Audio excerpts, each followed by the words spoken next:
ఎండాకాలం వచ్చింది కదా, ఏడబడితే ఆడ గుట్టల కొద్దీ మామిడి పండ్లను పోసి అమ్ముతుర్రు. మనం కూడా కనిపించిన కాడనల్లా తెచ్చుకొని కిలోల కొద్దీ తింటున్నాం. కానీ మనం తినే ఈ మామిడి పండ్లు కాదు, విషం. కిలోల కొద్ది విషయాన్ని మనం మన కడుపులలో నింపుకుంటున్నాం. అదేంది మామిడి పండ్లు తింటుంటే విషం అంటారేంది అని అనుకుంటుర్రా? ఎందుకంటే ఈ మామిడికాయల్ని పండ్ల లెక్క మార్చడానికి ఉపయోగించే కెమికల్, దాని పేరు కాల్షియం కార్బైడ్. ఈ కెమికల్ని ఇండియన్ ఫుడ్ సేఫ్టీ అధికారులు ఎప్పుడో బ్యాన్ చేసిర్రు. ఇది వాడొద్దని, ఇది వాడితే క్యాన్సర్ లాంటి రోగాలు, పెద్ద పెద్ద రోగాలు వస్తాయని చెప్పి చాలా రోజులు అవుతుంది. అయినా కూడా దీని వాడకాన్ని ఈ పండ్ల వ్యాపారులు మానేయట్లేదు. చాలా సార్లు ఇట్ల మీద రైడ్లు అయినా కూడా అదో పెద్ద తూతుమంత్రం తంతులాగే జరుగుతుంది తప్ప అసలు దీన్ని సీరియస్ గా ఎవరు తీసుకోవట్లేదు. అసలు కాయలు సహజంగా పండ్ల లెక్క ఎట్లా మారుతాయి? ప్రస్తుతం కమర్షియల్ గా ఏం చేస్తున్నారు? మరి ఆరోగ్యకరమైన పండ్లు మనం తినాలంటే ఏం చేయాలి? ఈ విషయాలు తెలుసుకోబోయే ముందు మన ఫోర్త్ ఎస్టేట్ ఛానల్ ని సబ్స్క్రైబ్ చేసుకోండి. చెట్ల మీద కాయలు పండుగా మారాలంటే చాలా టైం పడుతుంది. దీనికోసం చెట్లు ఇథిలిన్ అనే ఒక గ్యాస్ట్రిక్ హార్మోన్ ని రిలీజ్ చేస్తాయి. ఈ గ్యాస్ట్రిక్ హార్మోన్ కాయల మీదకి వెళ్ళి ఆ కాయల్ని పండ్ల లెక్క మారుస్తుంది. ఈ గ్యాస్ట్రిక్ హార్మోన్ కాయల్ని తగిలినప్పుడు ఆ కాయ లోపల ఉన్న గుజ్జు ఏదైతే ఉందో అది చాలా సాఫ్ట్గా అయింది.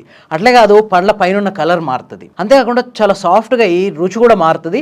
దీనివల్ల ఆ కాయ పండులాగా అనిపిస్తుంది మనకి. సో ఇది న్యాచురల్ గా జరిగే ప్రాసెస్. కానీ చెట్టు మీద కాయలు పండాలంటే చాలా టైం పడుతుంది. అట్లే కాకుండా అప్పుడోటి చాలా రోజుల తరబడి పండ్లు పండుతూనే ఉంటాయి. ఒకేసారి పండ్లు అసలు పండవు. కానీ కమర్షియల్ గా ఇది వర్కౌట్ కాదు. ఎందుకంటే కమర్షియల్ గా ఒక వ్యాపారి రోజు ఒక 1000 లేదా 2000 పండ్లు అమ్మాలని ఖచ్చితంగా ఒక రూల్ పెట్టుకుంటాడు. కానీ ఇట్లా అక్కడో పండు తెచ్చి అమ్మడానికి వీలుండదు కాదు. కాబట్టి ఈ కాయల్ని కాస్త పక్వానికి వస్తున్నాయి అనిపించగానే ప్రతి వ్యాపారి కొనుక్కొచ్చుకుంటాడు. 2 రోజుల ముందు పండ్ల గుట్టల మధ్య ఈ కాల్షియం కార్బైడ్ పొట్లాల నుంచి వాటిని పండించి ప్రణాళిక ప్రకారం ఆ పండ్లను అమ్ముకుంటారు. కానీ ఇది న్యాచురల్ గా జరగాలంటే కమర్షియల్ గా వర్కౌట్ కాదు. సో దానికని చాలా మంది వ్యాపారులు ఈ కాల్షియం కార్బైడ్ అనే కెమికల్ ని యూజ్ చేసి పండ్లను పండిస్తున్నారు. సో ఇది కమర్షియల్ గా వర్కౌట్ అవుతుంది. కానీ జనం ఆరోగ్యాన్ని మాత్రం నిండా ముంచుతుంది. క్యాన్సరే కాదు, అంతకంటే పెద్ద పెద్ద రోగాలు కూడా రావడానికి అవకాశం ఉంది. మరి ఎట్లా? అసలు కమర్షియల్ గా పండ్లు అమ్ముకునేటోళ్ళు ఈ ఆరోగ్యకరంగా పండించడానికి అవకాశం లేదా అంటే ఉంది. ఆ అవకాశం పేరే ఇథిలిన్ ఛాంబర్స్. ఏదైనా ఒక మెటీరియల్ తో చేసిన ఒక రూమ్ లేదా రూమ్ లాంటి నిర్మాణంలో ఈ ఇథిలిన్ గ్యాస్ ని ఆర్టిఫిషియల్ గా ప్రొడ్యూస్ చేసి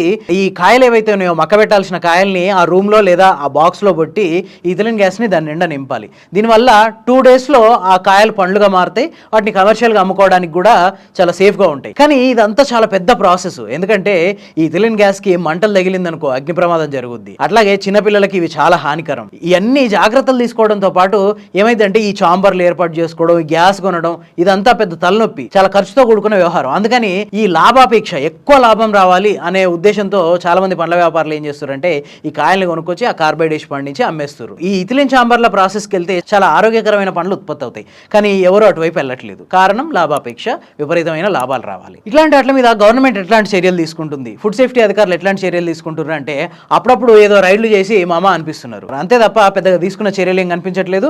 ఇదే అదనుగా ఈ వ్యాపారులు కూడా ఈ కాల్షియం కార్బైడ్ ని కంటిన్యూ చేస్తున్నారు. పోనీ లేదు, మనకు ఆరోగ్య స్పృహ ఉంది, మరి మనం ఏం చేద్దాం? గవర్నమెంట్ కి పట్టి లేదు, అట్లాగే వ్యాపారులకి పట్టి లేదు మన ఆరోగ్యం గురించి. కానీ మనకు ఆరోగ్యకరమైన పండ్లు కావాలి. దీనికి ఉన్న మార్గాలు ఏంటి? మామిడి లేదా ఏ పండ్లనైనా ఆరోగ్యకరంగా మనం పండించుకోవాలనుకుంటే మనకున్న ఒకే ఒక మార్గం, ఇంట్లో కూడా వీటిని సహజంగా పండించుకోవచ్చు. ఫర్ ఎగ్జాంపుల్, మనం మార్కెట్కి వెళ్ళి హోల్సేల్ గా ఒక 100 లేదా 200 మామిడికాయలు కనుక తెచ్చి మన ఇంట్లో చీకటిగా ఉన్న గదిలో వరిగడ్డి కానీ లేదా ఏదైనా ఎండు ఆకులు, పచ్చాకులు ఇట్లాంటివి వేసేసి గాలి తగలకుండా ఒక గోనె బస్తాలో కట్టి పెడితే 2 లేదా 3 రోజుల్లో దశల వారీగా కొన్ని పండ్లు వస్తుంటాయి. ఇవి చాలా హెల్దీ పండ్లు. అట్లాగే మనకి అడవిలో రేల పూలని దొరుకుతాయి. మన హైదరాబాద్లో కూడా చాలా పార్కుల్లో ఈ పూలు ఉన్నాయి. ఈ రేల పూలను తెచ్చి ఈ మామిడికాయల మధ్యలో పోసేసి ఒక మూటలో గట్టి కనుక పక్కన పెడితే ఇవి కూడా అంతే 2-3 రోజుల్లో పండ్లుగా పండుతాయి. హ్యాపీగా తినొచ్చు. ఇవి కూడా చాలా హెల్దీ. బట్ ఈ హైదరాబాద్ సిటీలో ఇదంతా ఎక్కడ గడ్డి తెస్తాం, ఎక్కడ ఆకులు తెస్తాం, ఎక్కడ ఈ రేల పూలు తెస్తాం అని మనం అనుకుంటే ఇంకొక మంచి ఆప్షన్ ఉంది.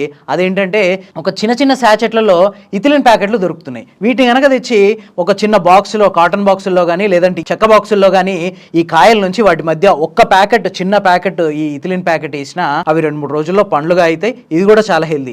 లేదు అనుకుంటే ఇథిలిన్ స్ప్రేలు కూడా దొరుకుతున్నాయి. పండ్లను ఒక బుట్టలో వేసి ఈ స్ప్రే కనుక చేస్తే 2-3 రోజుల్లో పండ్లుగా మారుతాయి. సరే, అయితే ఈ ఇథిలిన్ ప్యాకెట్లు ఎక్కడ దొరుకుతాయి, ఈ సాచెట్లు ఎక్కడ దొరుకుతాయి, ఈ స్ప్రేలు ఎక్కడ దొరుకుతాయి, ఇదంతా పెద్ద తలనొప్పి కదా అనుకుంటే మనకి జూబ్లీహిల్స్ ఏరియాలో చాలా పెద్ద పెద్ద కుటుంబాల వాళ్ళు ఈ మార్కెట్ లో దొరికే ఈ కల్తీ పండ్లను తినలేక ఇట్లాంటి న్యాచురల్ వేలోకి వెళ్తున్నారు. వీళ్ళ కోసం అక్కడ చాలా మంది ఈ ఇథిలిన్ సాచెట్ల షాపులు కూడా పెడుతున్నారు.